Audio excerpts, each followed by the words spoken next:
Saudara pimpinan DPR Adis Kadir bilang gaji anggota DPR RI tidak naik selama 15 tahun lamanya. Hanya ada kenaikan nilai beberapa tunjangan saja. Tapi yang menjadi sorotan publik kemudian tunjangan rumah anggota DPR mencapai 50 juta rupiah per bulan. Dengan total take home pay atau gaji keseluruhan yang diterima anggota DPR per bulannya ini mencapai 100 juta rupiah. Besarnya gaji DPR ini tentu saja jadi polemik di tengah penghematan dan juga efisiensi anggaran yang dilakukan oleh pemerintah.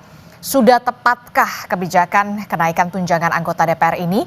Pagi ini kita akan bahas dengan sejumlah narasumber. Di antaranya sudah hadir ke studio, ada peneliti dari Forum Masyarakat Peduli Parlemen atau dari Formapi. Sudah ada Bung Lusius Karus. Selamat pagi Bung Lusius. Adistia. Ya, kemudian juga ada pakar kebijakan publik, Bung Agus Pambagio. Selamat pagi.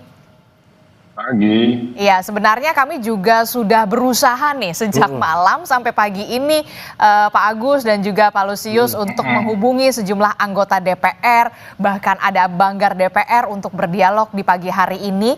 Wakil-wakil rakyat kita di Senayan membahas soal bagaimana kenaikan tunjangan mereka, tapi tampaknya belum bersedia begitu ya. Tapi apa? Kita tetap harus melakukan dialog kita di pagi hari ini soal bagaimana kenaikan tunjangan wakil rakyat. Saya mengatakan wakil rakyat yang terhormat, bahkan kalau dikatakan take home pay-nya bahkan 100 juta rupiah. Bung Lusius Karus dari Formapi, Anda melihat sudah tepatkah ini dilakukan dan sejauh mana dengan kinerja anggota DPR? Sudah beriring dan juga sejalan tidak kenaikan tunjangan DPR dengan hasil-hasil kinerja anggota DPR kita yang terhormat? Ya, saya kira sih kalau kemudian dikomparasikan dengan kinerjanya itu disitulah soalnya gitu ya. Ketika kita mendengar tadi kenaikan tunjangan atau take home pay DPR lebih dari 100 juta rupiah per bulan gitu ya. Lalu kita membandingkan itu dengan apa yang kemudian diberikan oleh DPR kepada publik atau kepada rakyat gitu ya. Sebagai bukti bahwa duit yang diberikan oleh negara ke anggota DPR itu ada gunanya gitu ya. Yang kita lihat justru kenaikan tunjangan, baik tunjangan perumahan maupun tunjangan-tunjangan yang lain, itu tidak berbanding lurus dengan apa yang kemudian ditunjukkan oleh DPR melalui kinerja mereka gitu ya. Saya melihat yang paling mudah itu di pelaksanaan fungsi legislasi gitu. Di tahun 2025 ini DPR itu punya target RUU prioritas berjumlah 42 RUU gitu ya. 42 RUU prioritas. Betul. Yang baru dihasilkan? Betul, itu rencana targetnya gitu ya. Yang dihasilkan sampai sekarang itu baru satu dari 42 RUU itu gitu ya. Luar biasa. Ibu Puan kemarin memang menyebut ada 14 RUU, tapi kan kita tahu ada 10 RUU tentang kabupaten, kota, dan provinsi. Itu RUU kumulatif terbuka gitu ya. Jadi yang betul-betul kemudian jadi politik legislasi DPR itu yang bisa dihasilkan di 8 bulan pertama tahun 2025 ini baru satu RUU, yaitu revisi Undang-Undang TNI. Itu pun prosesnya kita tahu semua, substansinya juga sedang diuji di Mahkamah Konstitusi. Jadi di pelaksanaan fungsi legislasi saja kenaikan tunjangan ini tidak menunjukkan ada korelasinya gitu ya, bahwa semakin tunjangan ini diberikan kepada DPR dengan angka yang cukup fantastis, kemudian banyak tunjangan lain juga yang ikut naik seperti tunjangan beras, bensin, dan lain sebagainya. Jadi ada banyak sekali subsidi yang kemudian diterima oleh anggota DPR dengan jumlah yang fantastis, tapi saat yang sama mereka tidak bisa membuktikan ke publik bahwa tunjangan-tunjangan itu punya dampak pada kinerja mereka. Yang justru kita lihat tunjangan yang semakin meningkat atau bertambah itu membuat mereka malas, membuat mereka manja gitu ya. Karena kan kemanjaan, kemalasan itu yang kemudian bisa dijelaskan dengan hasil hanya satu dari 42 RUU itu yang bisa disahkan di 8 bulan pertama tahun 2025 ini. Termasuk gitu. Juga yang jadi sorotan adalah ada tunjangan rumah kalau tidak salah. Betul. Merupakan dana kompensasi begitu ya. Karena memang perumahan di Kalibata memang tidak bisa ditempati begitu ya. Kemudian ada tunjangan beras. Jadi menurut Anda ini sangat tidak berkorelasi dengan kinerja DPR yang dari 42 targetnya begitu ya, RUU prioritas tahun baru 2005. Satu yang dihasilkan. Yang disahkan oleh DPR. Ya betul, saya kira tunjangan perumahan itu juga sejak awal saya kira kita sudah menolak ya. Sejak diusulkan di akhir tahun 2024 lalu, tunjangan perumahan yang akhirnya baru ketahuan jumlahnya 50 juta gitu ya. Sebelum-sebelumnya kan diperkirakan tunjangan perumahan ini hanya 30 sampai 50 juta dibilang waktu perencanaannya. Setelah kemudian rencana itu heboh ditolak oleh publik di akhir tahun 2024, tidak kedengaran lagi apakah ini kemudian jadi diberikan ke anggota DPR atau tidak gitu ya. Ternyata di 1-2 hari terakhir ini baru terkonfirmasi gitu, rumah dinas yang ada di Kalibata dan Ulu Jami itu sudah dikembalikan kepada negara. Sebagai gantinya kemudian DPR atau anggota DPR itu menerima tunjangan pengganti rumah dinas sebesar 50 juta per orang per bulan. Itu kalau dihitung setahun, DPR itu menghabiskan sekitar 1,7 triliun gitu ya untuk tunjangan perumahan bagi anggotanya. Dan ada yang kemudian membandingkannya itu kalau dana segitu dipakai untuk menggaji guru, itu bisa menggaji guru atau dosen sampai 36.000 gitu. Tentu itu angka yang sangat fantastis gitu ya. Jadi ada 36.000 guru yang bisa dihidupi oleh dana yang kemudian dipakai oleh DPR untuk tunjangan perumahan mereka. Apalagi seperti yang saya katakan tadi, sudah diberikan fasilitas mewah-mewah, mahal gitu ya. Tapi kemudian tidak berkorelasi dengan kinerja yang ditunjukkan. Itu sungguh menyakitkan. Apalagi kita tahu sendiri ada banyak sekali situasi yang membuat kita kemudian rasa prihatin belakangan ini gitu ya.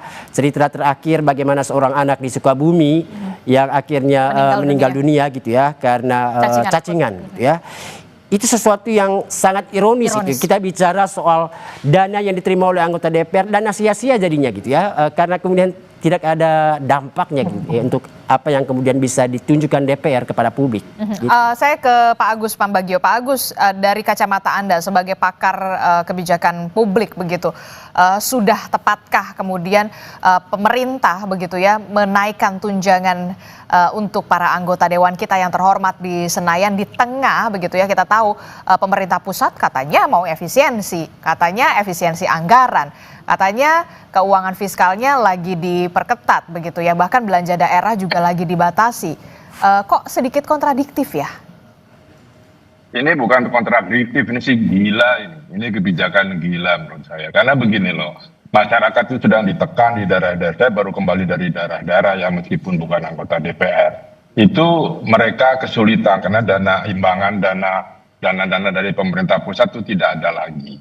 Banyak bekas bencana tidak bisa diapa-apakan yang di Kabupaten Luwu dan sebagainya. Itu kan banjir, terus batu-batu, sekarang kalau hujan sedikit banjir tidak bisa dan dana APBD itu 50% habis buat gaji. Karena ada beban CPNS, beban P3K dan sebagainya. Jadi menurut saya anggota DPR itu bukan untuk jadi anggota DPR itu tidak bisa orang miskin kan. Jadi ngapain dikasih? Ini sama saja ngasih bansos ke anggota DPR kan begitu. Ya beli bensin, kalau dia bisa beli mobil harganya 2-3 miliar, kenapa harus dikasih subsidi bensin? Mereka dana-dana ke daerah, dana-dana sudah banyak sekali. Tadi 100 juta itu hanya baru sebagian kan. Ya. Kan banyak sekali dana yang dia bisa pakai dan mereka bukan orang miskin. Sekali lagi, kalau begini saya khawatir ini teman-teman buruh, teman-teman nakes, teman-teman guru yang kemarin katanya dihina oleh Menteri Keuangan itu bisa menagih jatah saya mana karena mereka miskin. Mereka kan tidak sekaya anggota DPR. Untuk jadi anggota DPR harus kaya. Perkara duitnya dia ngutang dari mana itu urusan pribadi kan. Nah ini yang menjadi persoalan. Kebijakan ini sangat tidak populer dan menyesatkan masyarakat karena semua disuruh berhemat, tetapi ini yang justru harus memikirkan kita hidupnya nyaman. Sudah nyaman kok. Loh, rumah itu kan 50 juta itu mungkin di Senayan situ kali ya, apartemen gitu ya. Kan mahal sekali. Dia bisa, dan sebagian besar kalau di Jakarta pasti sudah punya rumah, daerah juga sudah pasti punya, kan orang-orang politik ini sudah kemana-mana juga. Jadi menurut saya ini sebaiknya tidak dilanjutkan, karena masyarakat pasti akan marah dan ini nggak ada rasa empati dari pemerintah yang katanya mau berhemat. Oke, jadi Anda menyebutnya ini salah satu bentuk nirempati. Iya, ini insane menurut saya. Ini sakit jiwa. Ini ngapain sebenarnya? Orang katanya uang tidak ada. Kita masih harus hutang, masih defisit. Pertumbuhan di bawah 5. Kalau pertumbuhan di bawah 5 itu nggak usah ada Menteri Keuangan bisa jalan itu. Ini kata almarhum kawan saya Faisal Basri, kalau pertumbuhan harus di atas 5, 7, 8 baru boleh ada Menteri Keuangan. Kalau begini kan bagaimana? Kita nggak tahu lagi harus seperti apa. Masyarakat di bawah juga sudah sangat menderita loh. Apalagi yang dampak dari bansos-bansos kemarin itu kan mereka menjadi cengeng, menjadi malas. Nah ini sekarang kasih bansos adalah anggota DPR. Memang gaji tidak naik, cukup lah. Tetapi masa ada biaya-biaya lain yang sebetulnya tidak usah naik pun mereka bukan orang miskin sekali lagi. Tapi katanya gajinya memang sudah tidak naik dari belasan tahun begitu. Inilah kemudian makanya tunjangannya dinaikin. Kalau menurut Pak Agus Pambagio, bagaimana dengan pernyataan ini? Iya, untuk jadi anggota DPR kan bukan untuk mencari lapangan pekerjaan kan. Kan mereka sudah tahu gajinya sekian. Masa berharap naik gaji kayak kita kerja di perusahaan saja. Jadi menurut saya gaji berapapun anggota DPR harus terima karena itu dia wakil rakyat yang harus membimbing, mensejahterakan kita, mengatur dengan baik. Sekarang baru tadi berapa? 1 ya dari 40 sekian. Itu kan kalau kita ujian nilainya Z itu bukan lagi F itu. Ya kan? Nah, tinggal sisa waktu tinggal berapa bulan? 4 bulan. Apa bisa menyelesaikan 40 sekian rancangan undang-undang? Jadi menurut saya lupakanlah. Kalau memang dipaksakan tambahan tunjangan itu rasanya pemerintah agak kurang sehat berpikirnya. Oke, tapi kemudian yang juga jadi pertanyaan saya kan setiap reses kan informasinya kan memang para anggota dewan yang terhormat ini kembali lagi ke dapil mereka, menemui konstituen mereka. Kan tidak gratis juga. Itu kan tidak gratis juga, harus ada. Apakah ini sepadan begitu? Dengan kenaikan tunjangan ini? Kalau ke daerah pasti ada lah, entah dari BUMN, entah dari apa, itu ada itu pemahaman saya ya, pengalaman saya. Jadi juga tidak 100% gitu cukup. Kalau mau bilang cukup ya tentu karena sudah dibiasakan masyarakat di daerah waktu kampanye itu dengan uang, dengan segala macam, tentu harus dikasih uang. Ini kan yang dipersoalan. Biaya politik kita sangat mahal. Gitu ya. Jadi ketika selesai sudah masyarakat berharap ya yang dulu gua pilih kasih gua duit dong sekarang, jangan cuma waktu itu. Nah itu yang jadi mahal biaya politik ke daerah buat anggota DPR. Bagaimana Bung Lusius?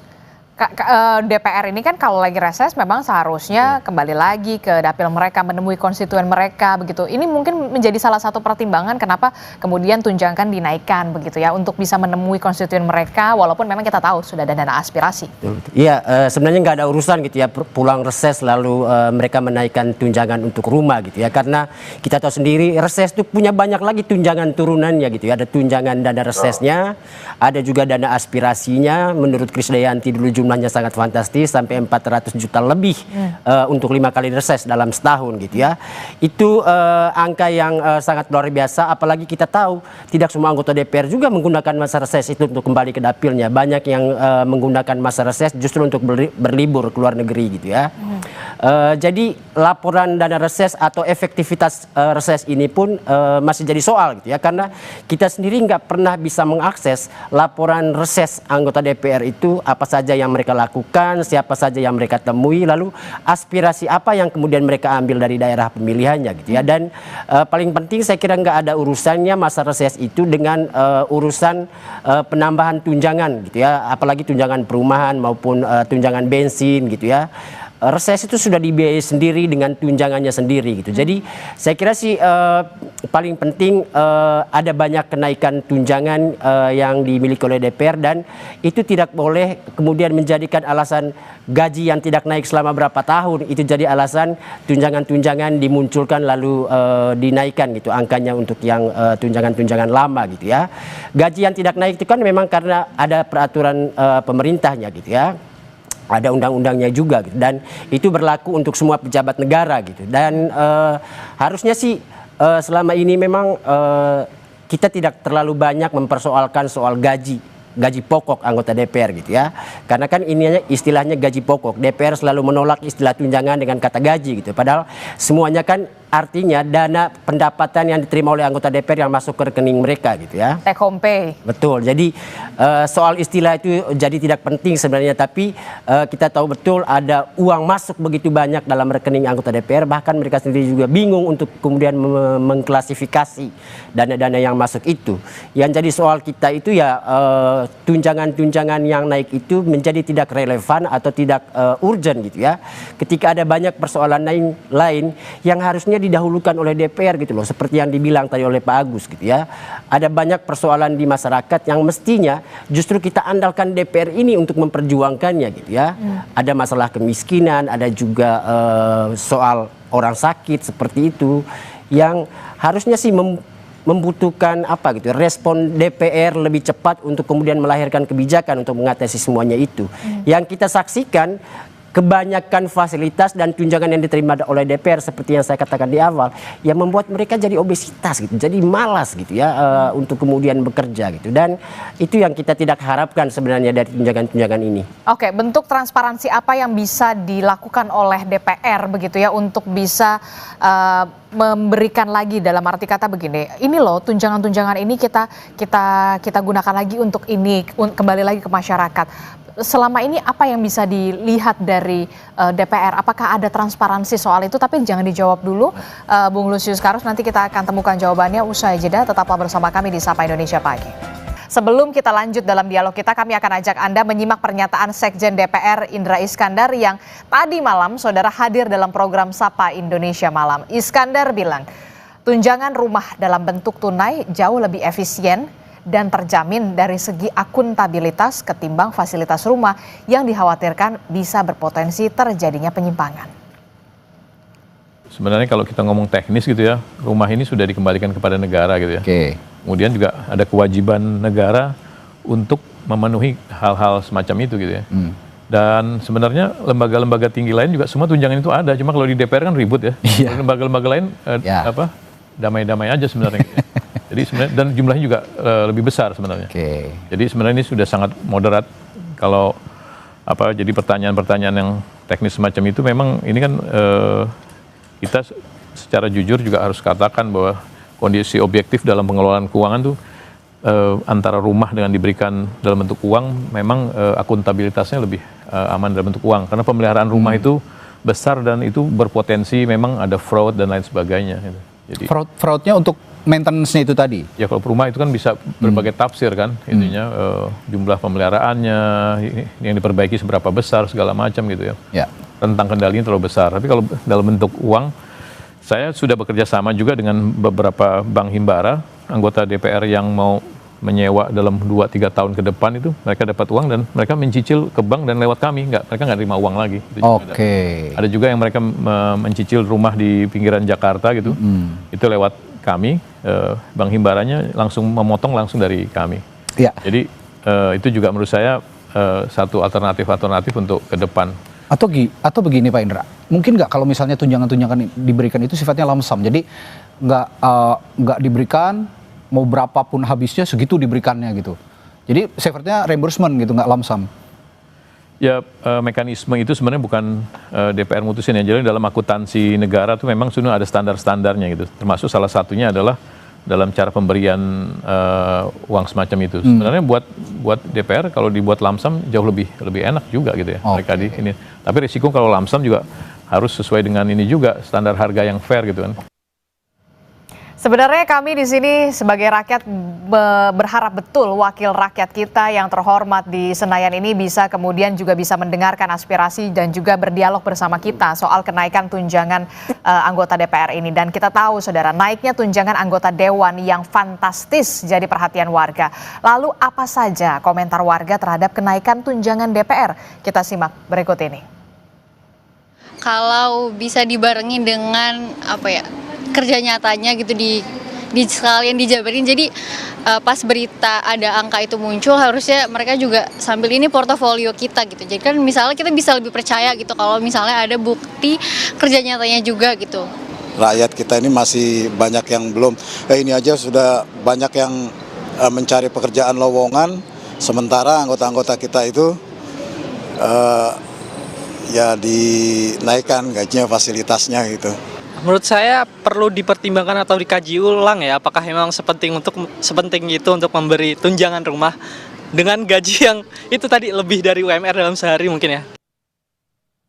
Kompas TV, saudara, juga melakukan polling melalui media sosial Instagram. Warganet diberikan pertanyaan, DPR dapat tunjangan rumah sebesar 50 juta rupiah dan tunjangan beras 12 juta rupiah, saudara. Setuju atau tidak?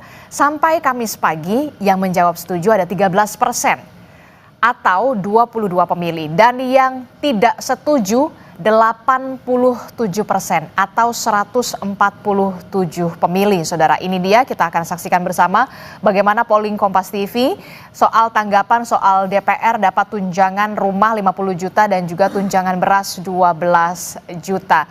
Dan hasilnya, saudara, 87% ini tidak setuju, sementara masih ada juga yang setuju, ini sebesar 13%. Kita akan lanjutkan perbincangan kita Kemudian juga ada pertanyaan selanjutnya, ternyata DPR dapat tunjangan 50 juta rumah, ada juga tunjangan beras 20 juta. Lantas pertanyaannya, bagaimana dengan kinerjanya? 8% pemilih menilai kinerja DPR cukup baik, sementara, saudara, 92% menilai kinerja DPR belum terlihat, saudara. Nah, ini tadi polling Kompas TV yang sudah dilakukan begitu soal bagaimana tunjangan yang mengalami kenaikan begitu ya. Saya masih membahasnya bersama dengan Bung Lusius Karus dan juga ada pakar kebijakan publik Pak Agus Pambagio. Lagi-lagi saya harus menyampaikan bahwa sebenarnya kita sangat berharap sekali bahwa anggota DPR bisa ikut berdiskusi, berdialog bersama kita karena anggota parlemen merupakan wakil rakyat yang memang seharusnya juga merasakan apa yang sedang dirasakan rakyat saat ini begitu ya. Saya mau ke Bung Lusius. Bung Lusius, tadi saya sempat menanyakan begitu ya. Ini gimana begitu? Apakah ini juga masuk karena memang biaya politik untuk jadi anggota dewan yang mahal? Sebentar, mau respon sedikit tadi yang disampaikan oleh Sekjen gitu ya, biar publik tahu juga bahwa mungkin saja salah satu alasan kenapa kemudian DPR diberikan tunjangan perumahan itu karena kita tahu KPK itu sudah sempat mengusut korupsi terkait dugaan pengadaan barang dan jasa dalam proyek renovasi rumah anggota DPR gitu ya, dan tersangka korupsinya itu sudah ditetapkan, cuman sampai sekarang nggak jelas di prosesnya gitu ya. Mungkin orang yang juga sedang ngomong itu tadi salah satunya tersangkanya gitu ya. Jadi saya kira sih penting juga untuk menjelaskan itu mestinya oleh Pak Sekjen ini bagaimana kabar tersangka korupsi terkait dengan pengadaan barang dan jasa di proyek renovasi rumah dinas anggota DPR, karena jangan-jangan kasus korupsi itu yang kemudian membuat DPR sendiri merasa daripada ini nanti diselewengkan lagi kalau ada renovasi berikutnya, mendingan kita kasih tunjangan pengganti fasilitas rumah dinas saja gitu ya. Tadi apa tadi yang ditanyakan oleh termasuk juga soal apakah ini masuk kenaikan tunjangan DPR ini karena memang biaya politik juga mahal loh untuk bisa jadi anggota dewan. Iya betul, saya kira memang ada yang menduga bahwa kenaikan tunjangan ini diputuskan oleh DPR untuk mengganti ongkos politik yang telah mereka keluarkan di pemilu gitu ya. Tapi kalau ini jadi alasan, ini konyol sekali gitu ya. Masa negara dibebankan untuk sebuah aktivitas pribadi anggota DPR saat mencalonkan diri jadi anggota DPR. Kan proses pencalonan itu atas inisiatif pribadi. Juga kampanyenya itu juga dibiayai oleh diri sendiri. Jadi mestinya tahu dong atau punya persiapan dong kalau mau maju sebagai calon anggota DPR. Kenapa kemudian negara yang harus dibebankan saat dia sudah terpilih gitu untuk mengganti uang-uang yang dia sudah keluarkan saat masa kampanye. Saya kira ini tidak relevan gitu ya kalau mau dijadikan alasan, walaupun kita tahu pasti ada urusannya dengan urusan mengganti ongkos politik yang telah dibuang itu gitu ya. Kenapa kemudian DPR mencari banyak cara untuk memastikan ada tambahan pundi-pundi masuk ke rekening pribadi mereka. Oke, termasuk juga ini sebenarnya tadi juga ada suara rakyat ya, begitu tadi kita sudah melibat suara warga yang mengatakan perlu loh dikaji ulang. Nah, kalau dari pakar kebijakan publik, dari kacamata Anda Pak Agus Pambagio, perlu tidak untuk pemerintah pusat mengkaji ulang soal kenaikan tunjangan anggota dewan ini? Kalau masih berpikiran jernih perlu. Karena situasinya gini loh, kita nih semua ditekan supaya berhemat. di daerah juga mengirit. Sementara kita di pusat ya turunlah gitu ya.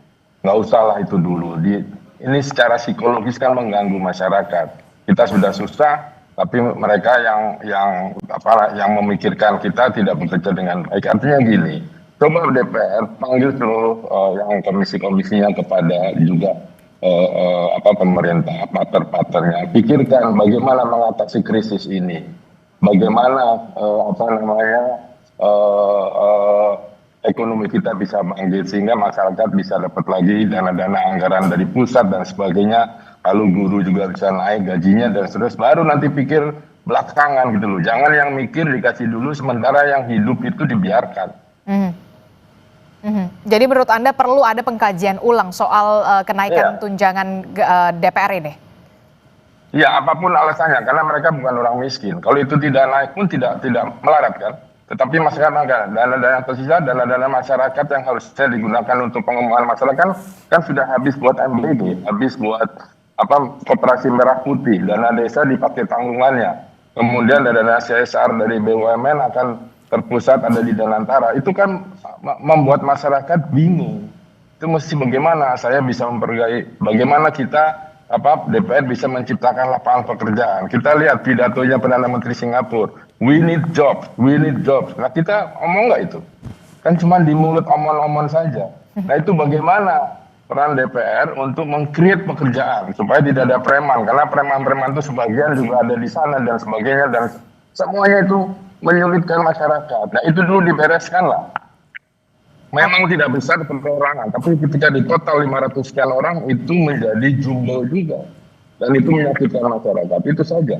Ini soal keadilan saja, prioritas. Mereka bukan, sekali lagi, mereka bukan orang miskin, bukan orang yang perlu ditunjang beli berasnya. Dan jadi ya, untuk rumah mereka bisa sebagian besar, kalau yang dari daerah kan bisa di apartemen yang biasa kan bukan soal kemewahan, karena dia pejabat negara, tapi soal fungsi dia untuk masyarakat itu seperti apa. Oke, saya setuju dengan apa yang dikatakan oleh Pak Agus Pambagio. Tapi begini, ini kan kalau kita lihat memang apa yang selalu dilakukan oleh DPR soal renovasi gedung, kemudian soal renovasi pemeliharaan rumah, begitu selalu kayaknya kok serba salah begitu ya. Ya karena korupsi kan. Persoalan kita kan pada dasarnya korupsi. Ya kan karena korupsi. Kalau korupsi itu dihukum mati gitu selesai. Ada efek jera. Kalau sekarang tidak ada, sudah dihukum sekian tahun, belas tahun, dapat remisi. Ya kan, sudah ini berkelakuan baik karena sholat. Sholat itu kan kewajiban manusia, bukan soal kelakuan baik. Ya kan? Dan ini mencederai hati rakyat, hati nurani rakyat menurut Anda? Sangat, iya. Loh jadi artinya ya mari kita korupsi aja sama-sama kita jarah, kan gitu. Karena hukumannya tidak berat dan masih bisa senyum. Paling sedihnya karena pakai rompi sama di borgol aja. Itu sebentar kan oleh media. Setelah itu ya selesai. Di penjara juga hidup enak gitu kan. Nah ini kan yang persoalan-persoalan seperti ini daftarnya karena korupsi. Kalau itu tidak ada, persoalan rumah renovasi itu mudah. Karena semua minta itu dari Pempronya, dari apanya semua minta. Akhirnya si kontraktornya juga jadi tidak bisa hidup sejahtera kan. Karena harus bayar ini, bayar itu gitu loh. Intinya ya karena korupsi. Negara ini hancur karena korupsi. Itu aja. Saya sepakat ketika memang mau benar-benar serius dibenahi korupsinya begitu ya, rakyat juga akan meningkat kepercayaannya begitu, termasuk juga dengan DPR begitu ya, Pak Agus. Lihat indeks korupsi kita naik terus kan. Dan itu tidak ada yang care gitu, tetap aja dikasih amnesti lah, segala macam pengampunan dikurangi segala macam. Lu boleh saja itu kemanusiaan, tetapi kan dosa dia pada rakyat ini kan harus dihitung. Oke, saya ke Pak Bung Lusius. Bung Lusius, ini kan tentu menjadi PR besar begitu ya bagi DPR untuk bisa meningkatkan lagi begitu meningkatkan lagi lah kepercayaan publik yang dalam tanda kutip sudah kadung, sudah degradasi begitu ya kepercayaan publik terhadap DPR. Apa yang bisa sebenarnya dilakukan oleh DPR dengan kenaikan tunjangan ini? Mungkin salah satunya soal peningkatan kinerja begitu ya, transparansi. Setelah reses itu apa yang sudah dilakukan oleh DPR begitu ya untuk bisa menyalurkan aspirasi mereka di konstituen mereka begitu, di dapil-dapil mereka. Selama ini dari temuan Formapi ada nggak sih sebenarnya bentuk transparansi itu yang sudah dilakukan oleh DPR? Saya kira satu-satunya alat atau instrumen yang bisa kita gunakan untuk menguji apakah DPR itu sungguh-sungguh sudah transparan selama ini gitu ya. Yang paling mudah di era modern ini, apalagi DPR sendiri mengklaim kalau sekarang itu DPR itu modern gitu ya. Jadi melalui website mereka gitu ya. Coba kita lihat saja di sana itu apa yang dikerjakan DPR. Terus apakah yang dikerjakan DPR itu dilaporkan tepat waktu di sana? Misalnya di sana itu ada kolom untuk melaporkan hasil dari setiap sidang yang dilakukan oleh DPR, namanya laporan singkat gitu ya. Di situ kita bisa melihat kesimpulan rapat apa yang kemudian diambil DPR bersama mitra kerjanya gitu ya. Tapi apa yang kemudian kita temukan, kolom berisi laporan singkat itu jarang sekali mengupdate secara tepat waktu gitu ya informasi-informasi terkait dengan hasil rapat yang dilakukan oleh DPR bersama mitra kerjanya gitu ya. Misalnya kegiatan di badan legislasi, kadang kegiatan hari ini informasinya itu baru kita bisa temukan di bulan depan atau bahkan di 2 bulan ke depan gitu ya. Jadi saya kira di website itu sendiri atau website DPR itu tidak bisa menjadi instrumen untuk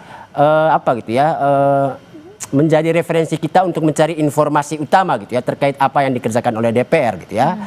Terkait dengan keuangan, khususnya untuk uang yang kemudian diterima oleh anggota DPR gitu ya, itu sama sekali tidak bisa kita temukan gitu ya. Kenapa kemudian akuntabilitas bagi anggota DPR itu jadi penting dan perlu kita dorong supaya uang-uang yang diterima itu bisa dipertanggungjawabkan ke publik gitu ya. Karena itu uang negara dari pajak rakyat gitu ya. Dan harus kembali ke rakyat lagi. Betul. Kalau kinerja mereka tidak bisa tunjukkan, minimal mereka punya kejujuran untuk menyampaikan ke publik untuk apa uang yang mereka terima itu digunakan gitu ya. Saya kira itu penting untuk didorong ke DPR sih. Oke, terakhir saya singkat saja ke Pak Agus Pambagio. Pak Agus, apa yang bisa dilakukan oleh pemerintah pusat untuk bisa kemudian apakah ada pengkajian ulang atau seperti apa? Singkat saja. Ya pengkajian ulang saja, karena ini masyarakat teriak semua dan situasi kehidupan ekonomi masyarakat kan tidak baik. Ya, terutama di daerah-daerah. Tolong itu dikaji ulang, karena lebih banyak orang lebih membutuhkan daripada tunjangan-tunjangan untuk kawan-kawan di DPR.